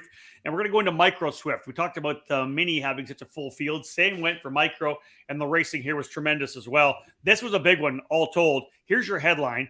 SKUSA Pro Tour champ holds off challenge for first SuperNationals triumph. Yeah, again, this was a great category to watch all weekend long. Started out with Pasha Ali laying down fast lap of qualifying to be able to secure that spot, put in a 53.215 and cleared the field by over 0.3 of a second. So I think drafting in micro Swift on a 1,400 foot straightaway is very key. Would you agree? It was like Coda with a couple of DRS zones. Like there was like 2 DRS zones. I think the straightaway was so long. So Parker Ives was in second with Josh Bergman third, Juan Diego Garciares in fourth, and Kate Casper rounding out the Fast Five. But it was actually Maxwell Macha, SKUSA Pro Tour champion, who was back in 13th after the qualifying session. So not necessarily the kind of position he wanted to be coming in as a number one plate holder, because again, he was the only one with number one all the way around. So that's a cool part. I do like that. I do. And then we got into the heat races, and this is what we kind of predicted with Parker Ives up front. All 3 heat races. I want to say heat 1 and heat 2 were pretty comfortable victories, but heat number 3 was a little bit more of a challenge. Both in heat 2 and heat 3, you had Bergman and Macha, who Macha was, again, coming up from P13. Were able to kind of challenge them a little bit more in those 2 races. So we saw the speed definitely out of the Superkarts with Bergman and Macha to be setting up for what we thought was going to be a pretty good main event. Eves was the pole sitter with Isaac Payne and the Paralyn. He was pretty consistent through the heat races, a second, fourth, and fourth. So he started on the outside of the front row. Macha had a 6th, 3rd, and 3rd to put him 3rd in the grid, with Pasha Ali dropping down to 4th. Pasha, again, we talked about pole sitters. They all kept slipping back here and there. So he had a 3rd, a 5th, and a 5th. And then you had Bergman and Liam I can never say it. Nachawati. I think it's Nachawati. Nachawati. Making up the 3rd row. So again, go into the main event. Parker Ives starting on the front row. We thought it was going to be again, a lot of people were talking about. Thought it was going to be a walkaway. It wasn't. We had a 4-driver. I at least thought we were going to get like a couple drivers pull away. Right? It was. Well, we did. We had a 4-driver pack, because again, you had 3 Superkarts working together. You had Macha, Bergman, and Pasha Ali, all right there, keeping tabs with Parker Ives. So, but it was really Macha and Ives. Those were the only 2 leaders in the race the entire distance. A lead swap up here, a lead swap there. You know, if Macha got slipped back, he had his wingmen. He had his wingmen to help him get back up to Parker. So there was a lot of that over the 20-lap race. I want to say Macha was. I'm not exactly remembering how it finished, but I think Macha had the lead or took the lead coming to the white flag and really was able to hold on as Ives was getting challenged from Bergman. I think that's the one thing I remember. As I recall, Ives was sticking with them, but was kind of, they were through the 3 and 4. They were kind of challenging each other, and the gap broke up a little bit once that happened. And Bergman started going to work, really trying to get by. And that just, anytime you're in the challenge, like your P2 challenge spot, nobody's behind you, you're good. But the minute you're having to split your concentration, we talk a lot about that in the broadcast, right? The minute you're splitting, you can't focus totally forward. So yeah, you're right. Macha was able to finally stretch away. And listen, I talked about that throughout, Thursday, Friday, Saturday from qualifying. Because the thing about Palacio and Macha, your 2 top guys in those 2 categories, mini and micro, on the Pro Tour season, and neither of the guys were the top 10 in qualifying. Obviously, Palacio way back, but even Macha, we all picked Macha to be up front there, and he was just not there. It's nothing forward, though. It's nothing unheard of, because when we used to have the SuperNationals as part of the Pro Tour, remember, we used to have championship contenders not even make the main event and say X30 Pro or X30 Senior or other categories as well too. Even Tag Cadet, like some of the drivers. 2 of the best that one year, as Ryan Norberg and Brandon Jarsakrak. Both those guys were battling out for a Pro Tour championship, and they were nowhere. They were outside the top 15 for sure at that Barely made it through the main event without the LCQ. Yeah, it was nuts. It was crazy. So that it's not unheard of. And again, because of the different racetrack, I mean, this in a micro, it's flat out for 25 seconds. I don't know how long it took to go down that straightaway, but they're flat out there, and you get off the gas here, you get off the gas here, and so it's a different.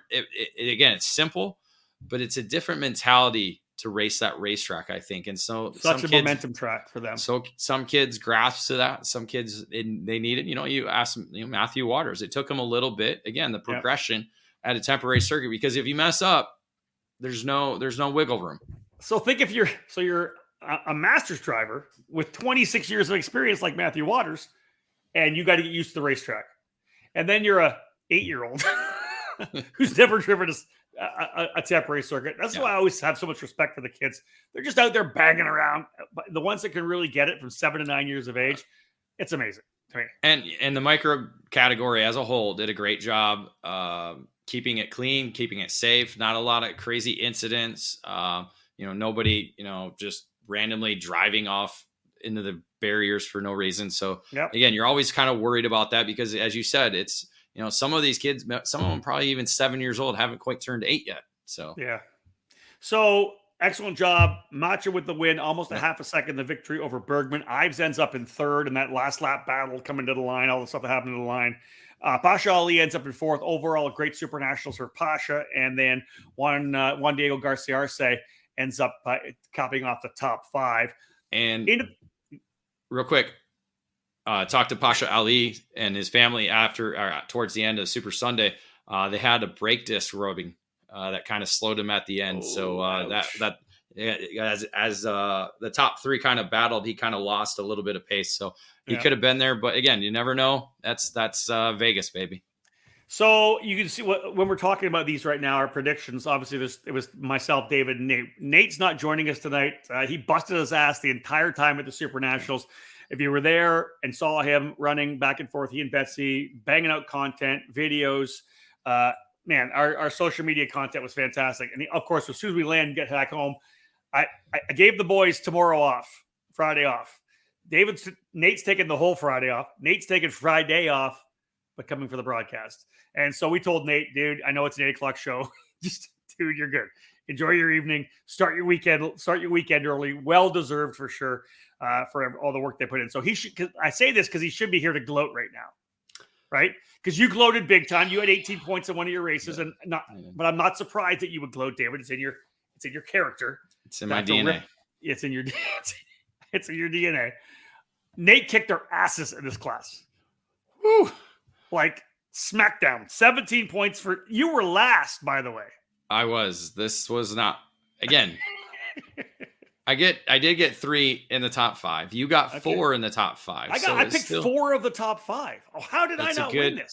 It's a good program. It's good.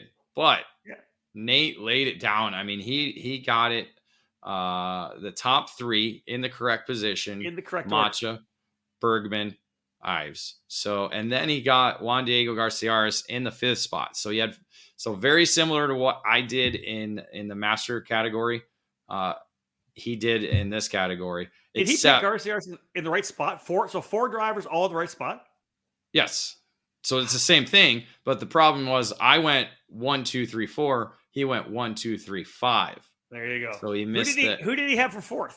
He had Zane Burgess, who, let me see what place. Zane was up there. Yeah. Zane was up there in the hunt throughout the weekend. I'm looking to see where he finished. No, I think he got shuffled back, so I don't see him up in the top 10. You and Nate almost picking perfectly to have 4 drivers in the correct positions. That's pretty wild. That's pretty wild. So Nate did a great job. He's he's been able to watch a lot of the cadet racing throughout the season. So he kind of very similar. He didn't use the randomizer this year. He didn't use it, and it certainly paid off. It did, because I think he doubled his score from last year as well too. Let me look at that. Hold on. Yeah. In total, he had 24 points last year. Yeah, he doubled his. Almost doubled it.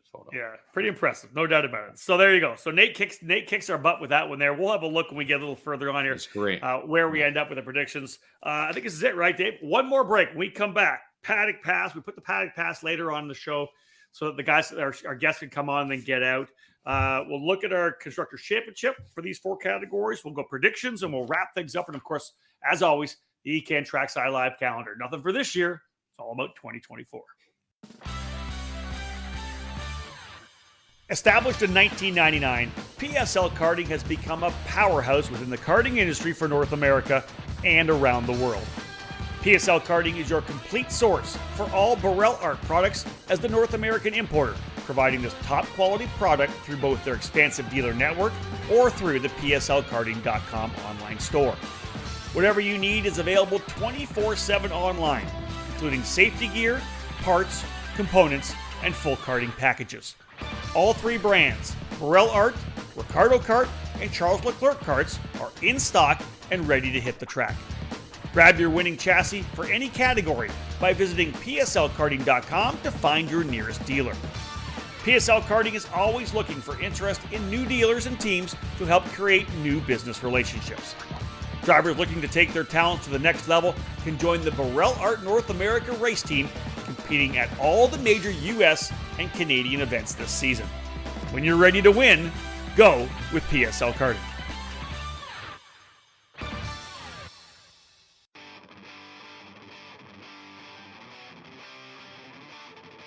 Precision Performance Karting, the winningest Briggs 206 team in the US in 2023, is ready to get you to victory lane in 2024. As the factory team for Coyote Racing Chassis, PPK won the biggest four-cycle races of the year, sweeping senior light, medium, and heavy at the CKNA Grand Nationals, and they have also won an iconic Duffy at the ICAP Sprint Grand Nationals in Texas. In 2023, Precision Performance Karting also traveled north of the border to dominate the Cup Karts Canada finale at Goodwood, beating Canada's best Briggs racers. Our total focus is on winning, and we simply get the job done. Join our team, and we can help you win too. We have several levels of support available for 2024, from full-service arrive and drive programs to tent-only options. Whether you're a beginner or a seasoned veteran, our championship-winning PPK-prepared Coyote Zenith karts are ready to power you to great results. Join our team today. To become a Precision Performance Karting driver or to learn more about our operation, contact John Seglem at ppkartingfl@gmail.com or check us out online at ppkartingfl.com.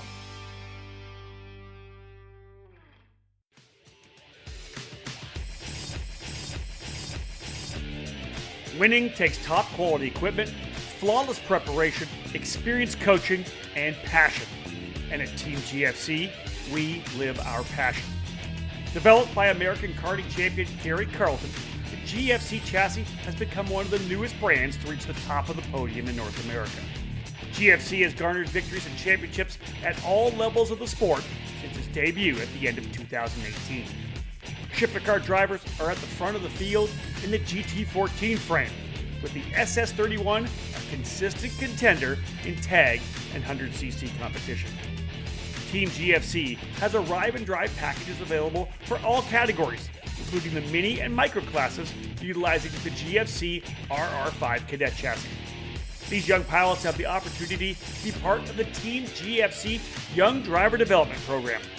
Learn from one of the best American karters with 28 years racing at the highest levels in the sport, offering personalized training on and off the track.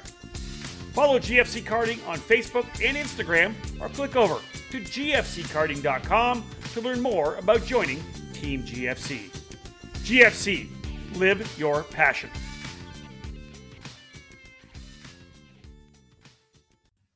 Well, welcome back, folks. Final segment here of this edition of the Debrief. Two of them back-to-back tonight, Thursday night prime time. Same thing tomorrow, Friday night prime time, 8 o'clock. You'll be able to, of course, watch any of them that you might have missed on YouTube. That's where they'll be living. So if you missed it, or if anybody missed it, they can go back and watch it on YouTube. Of course, we'll turn it into a podcast as well. Perfect for the commute to and from work. Let's jump into the Paddock Pass right now. Today, brought to you by Parolin USA. It all started in 1994 when former kart driver Albino Parolin decided to move his passion for karting from the track to his small workshop. That's when Parolin was born. Parolin USA is North America's source for Parolin products. We run a factory team at all the major Superkarts USA, USPKS, and Rock Cup USA events. The Parolin chassis lineup for 2023 includes the Invader Shifter, the Le Mans Tag single-speed chassis for junior and senior drivers, the 28mm Opportunity model for the cadet classes, and the Daytona 4-cycle chassis. Get on the chassis that's winning. Drive a Parolin. For more information, head to ParolinUSA.com. All right, David, just first and foremost, coming out of the Paddock Pass, we had the Paddock Insider, by the way. If you didn't see that, have a look at that in our coverage. A lot of great stuff and kind of away from the track. Bottom line is, though, brand new lot. And for the first time, first time in a while, a really unique new layout. Yeah, it certainly was that, because it begins with the lot itself. And Superkarts USA was given this area of the Las Vegas Motor Speedway to utilize for the racetrack. Obviously, as we saw when we were there, they had a number of other different events going on. Obviously, inside the racetrack, I believe, is where they have all the Christmas lights as well, too, along with outside. So a lot of different stuff going on. Plus, leading up to the event, they had, I think, 2 weeks of drag racing going on. They had NHRA and then some other program there the week after. So a lot of stuff going on. There was an EDM concert a couple weeks before it, too. A huge, massive EDM concert. I didn't even know about it. That should be at the same time we're there then. That would be great. So again, new lot. So kind of have to go with what you have. And SCUSA did that. And it was a completely different layout. And we continue to keep talking about it earlier in the show. The 1,400 foot straightaway. I mean, that's the biggest factor of the racetrack, and how there was really only 7 turns. So all of them essentially 180, aside from the 2 S's that kind of helped set the racetrack to go back to the northeast side of the facility. But, physically, I think the roughest part was maybe that last corner where there was a number of different bumps. But physically, I don't think it was very demanding on the driver, because a lot of those that are already in shape, have already been racing 20, 25, 30 weekends out of the year. It wasn't at least in practice, wasn't very challenging for them. Dave, a lot of drivers we'll talk to, depending on what the track's like, they'll say there's no place to breathe. There's no place to rest on the racetrack, right? Like when we run the CKNA race at Newcastle, there's only that little short shoot. Yeah. There's really no time to break. Literally, you could have, chewed some gum and called a friend, called the Masters drivers, called a friend on the phone, drive that straightaway. Like, you could literally all that time to kind of relax you could, again, physically, no.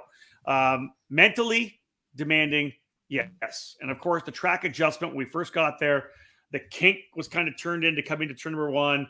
There was a barrier on the outside, or a post on the outside. They had it fully covered with a barrier. Obviously, a lot of people walking the track for the first time. We're not happy with that. A lot of people, I think, talking to SCUSA officials about it. I know I went to SCUSA officials and chatted about it as well. They really watched it, David, the first day to say, hey, listen, what are we going to do about this thing? Finally, they made a track adjustment, which really, like, they moved the apex of the kink way back. They changed the entry. In the end, although there was a couple of big impacts still, in the end, the ambulance never ran, and there was no red flags during any of the races. So it was overall, and it ended up being a pretty solid track, and the adjustment they made ended up being a success. Yeah, it did. The revision going into turn 1 definitely helped the long term of the racetrack. Again, because we did see the issue in qualifying, but again, that was 4 minutes on the racetrack, and nobody was abiding by the yellow flag. So again, under the lights, a little bit crazy situation. So that was kind of a separate of its own. But the racetrack itself, again, they continue to listen, making sure there's gaps between the big barriers and the little barriers, so you have room to throw carts over. Corner workers did an amazing job getting carts out of the way and making sure drivers were in a safe area. So again, it was a unique, different racetrack. And again, like you said, I think more mentally than anything, again, because when you're going 95 miles an hour with barriers alongside of you, I mean, it kind of, and like Foray said, it makes you think, I just want to go home. I don't want anything to happen. Yeah. I just want to get home safely, and, we saw guys test it, certainly in practice. TJ Coyne was one of them who got drilled into the barriers going down the straightaway in the K100 senior practice session, because again, you think you're going to, it's just lining it up to, you think you're going to be on the inside. Well, the driver's going to keep hugging the inside until he sets up for the corner. So there's a lot of, it was almost, it's road racing mentality and that side of things. Agreed. And very Modesto-like, because again, you think about it, in Modesto, this was all brand new to a lot of these drivers.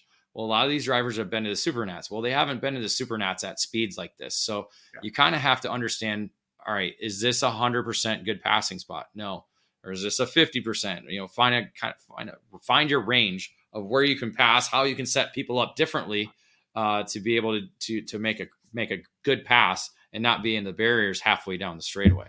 Yeah, and by the end of the weekend, obviously Super Sunday, people dialed that in. That's why the racing was so great, thrilling. Yeah. The first 3 races were all the KA Masters guys, and it literally set the tone for the rest of the day because the racing was so good. Now, away from the track, David, we'll figure out how you and I want to play with this, but SCUSA, I know that everybody's always talking about crack down your rules, crack down on your rules. Well, they cracked down on the rules this year on a bunch of pretext stuff. Which again, guys got DQ'd for not having enough bolts, like only having one bolt on, nut on a weight on your weight, one nut, nut, and a lot of times you put a nylock nut, it's not going to go anywhere. What are your thoughts on that? Because they did get pretty aggressive.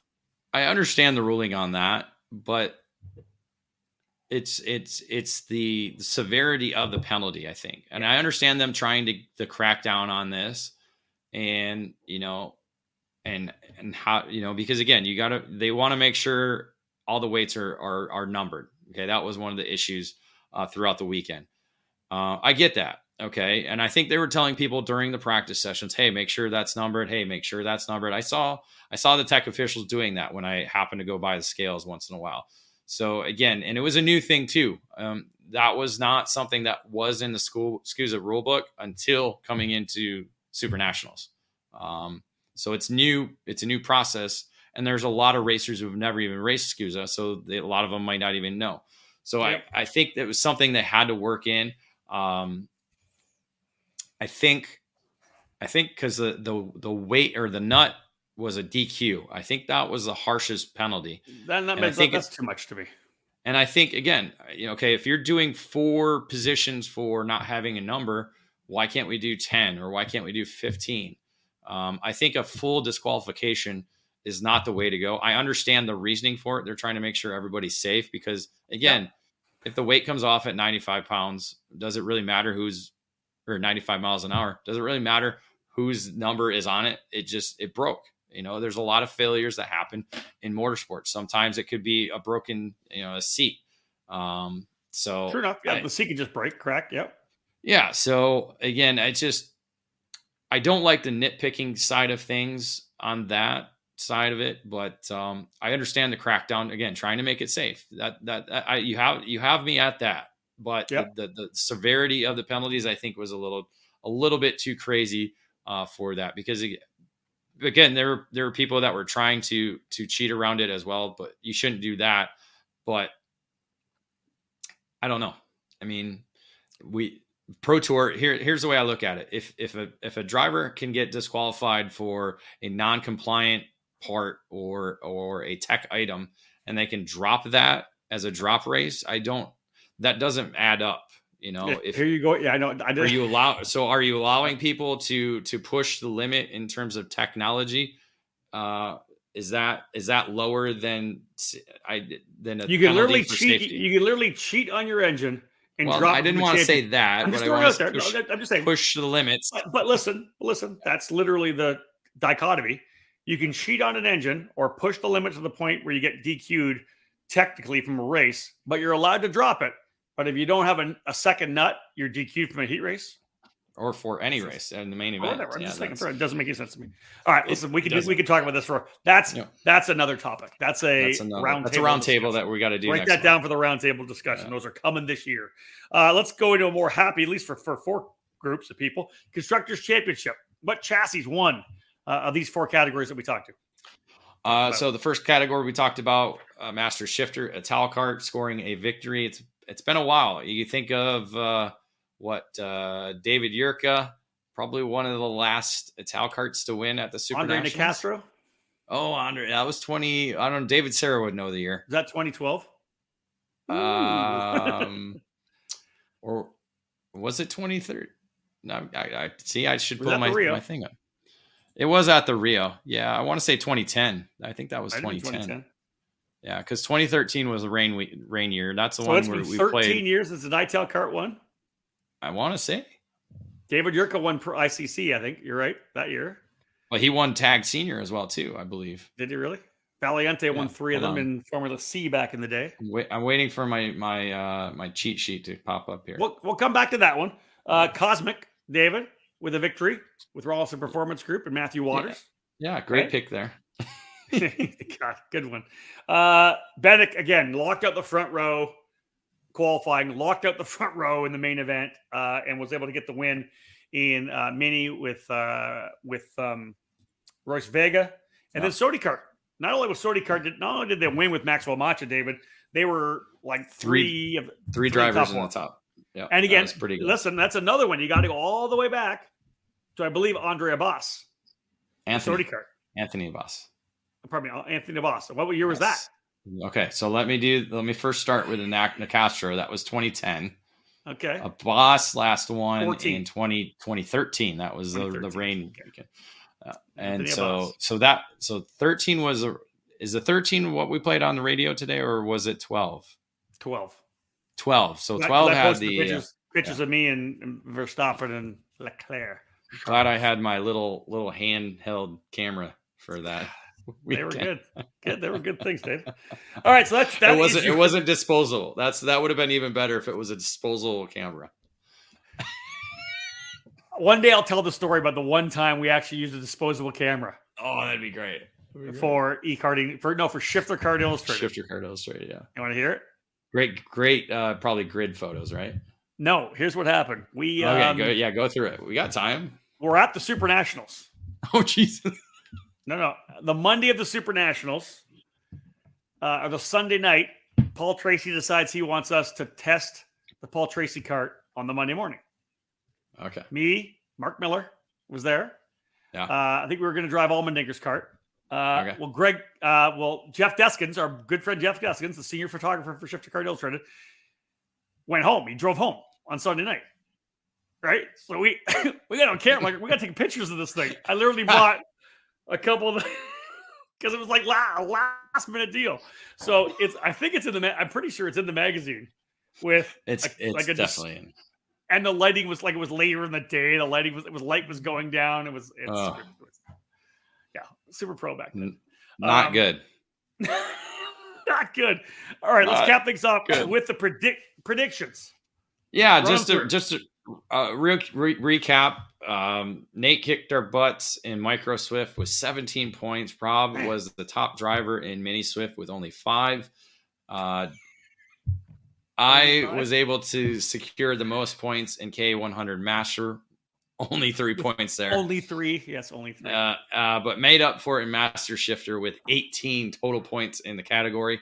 So after those 4 categories, we'll give you a total. I'm leading the way at 27 points, Nate at 25, and Rob at 19. So David's already done the script for tomorrow, so he already knows where we are, what's going on, and I'm not feeling like I'm going to have a bounce back because I don't think that I had anything close to a 17 or an 18. Listen, dude, we've been doing this for a long time, and for you and Nate almost to go perfect, we've never been close to anything like that. I don't think so.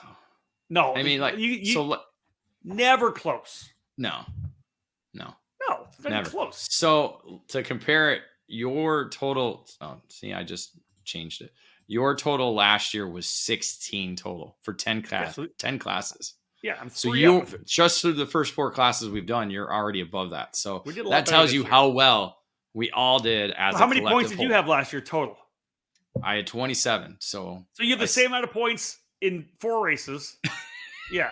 As he did in 10 last year. I'm telling you, it's amazing how great we did. We did good this year, even though it wasn't Danny Formal. Although Danny and I will always have that.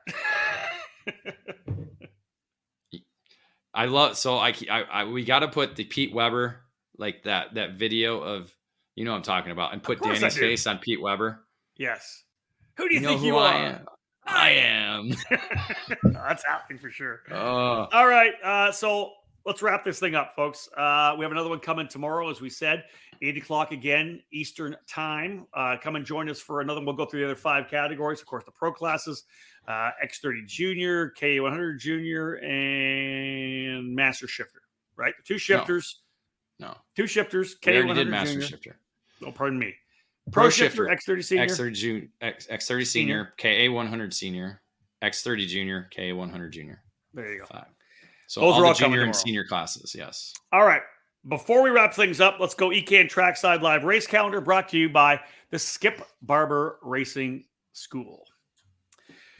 Are you looking for the next step in racing? Go from karts to cars with the Skip Barber Racing School. Skip Barber alumni are champions in every motorsports series, including Formula One, NASCAR, IMSA, and IndyCar. Get behind the wheel of a Skip Barber Formula 4 car featuring a 160 horsepower turbocharged engine. Our highly structured and competitive Skip Barber Formula Race Series is the perfect platform to start your racing career so you can fulfill your dream of becoming a champion. With equalized race cars and a focus on driver development, your driving skills will determine if you end up in victory lane. Learn more about the Skip Barber Racing School at skipbarber.com or call 866-932-1949. All right, Dave, bring her back. This is it. EKN Trackside Live Race Calendar. Nothing for the next 6 weeks.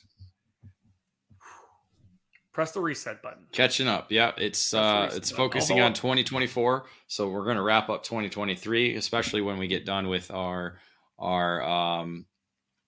second podcast tomorrow. And sorry. Okay, go ahead. Good. No. I'm just saying, get it out. Second podcast tomorrow. Yeah. We'll have some This Week in Cardies. We'll get some more podcast stuff coming still before the end of the season. Just no more trackside. We'll get to kind of relax a little bit. But the first race will be January 12th to the 14th, second weekend in January. David and I will be trackside at the Superkarts USA opener for the Winter Series. AMR Homestead Miami Motorplex, presented by MG Tires, I believe is named. And then a couple weeks later, we head west to the Challenge of the Americas, February 2nd to 4th, opening round at the Musselman Honda Circuit in Tucson, Arizona. I love that racetrack. It's such a raceable track. So, Homestead and Tucson, David, firing things up for 2024.